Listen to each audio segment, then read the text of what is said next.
DNS and DHCP.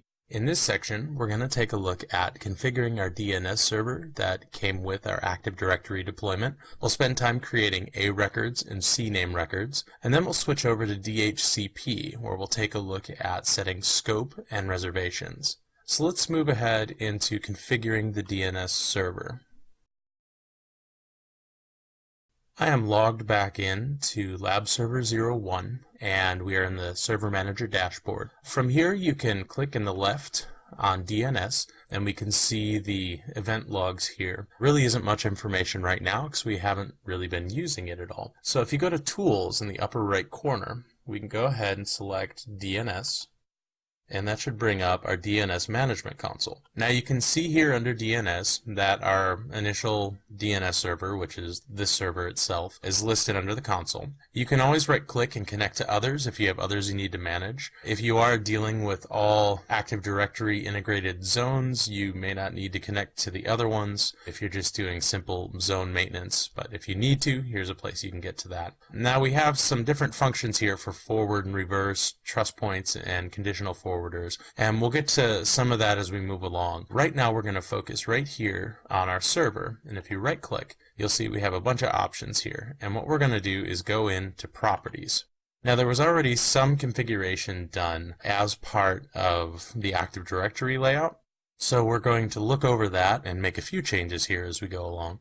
The first thing to look at here is that right now we have one IP address and we are set to listen just on that IP. You always have the option, if you have IPv6 enabled, you can go in and have it listen there as well. If I right-clicked on the network here to go into the adapter settings, and you'll see on this network interface I actually have IPv6 disabled. If you enable it, you will also see the address there, and you can have the server listen on that IP as well.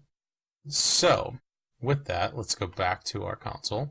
We're just going to be working with IPv4, although I will show you briefly how to enter a record for IPv6 if you need to. Under forwarders, you'll see we have nothing here. Now, the forwarders are essentially upstream servers where we can resolve DNS information that's not local. And if we don't have anything here, then it's going to go ahead and use route hints, which you can see in the tab to the right here. And this is a list of servers that are upstream that are public internet servers that can return this information. Under forwarders, we can go ahead and hit edit, and we'll go ahead and put in one of the Google public DNS resolvers you can use, the 8.8.8.8. And you can see here that it resolved the name, Google public DNSA.google.com, and it's been validated. And we can hit OK here. And now any resolution we want to perform, if it can't do it locally, it's going to look up to Google to get that information. We can add multiple servers here if we like. We'll just keep that here for now.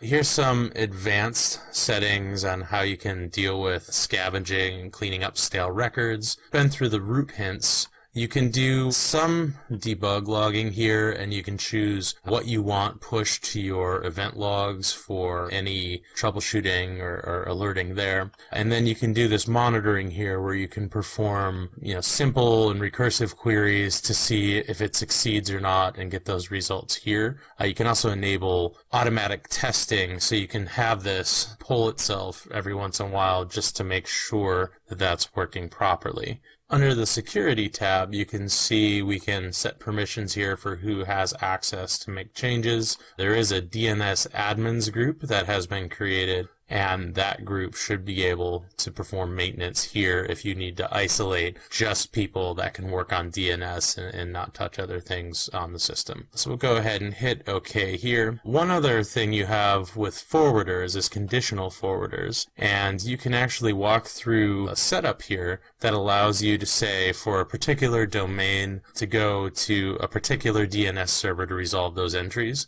So if you're dealing with maybe a very complex DNS structure or a hybrid Linux and Windows environment where you need to hit Linux DNS servers internally to resolve some addresses, here you can supply the domain that you need to look up and the IP addresses of the DNS servers that will return responses for them. So that's a good way to manage a large private DNS structure if you need to do it there.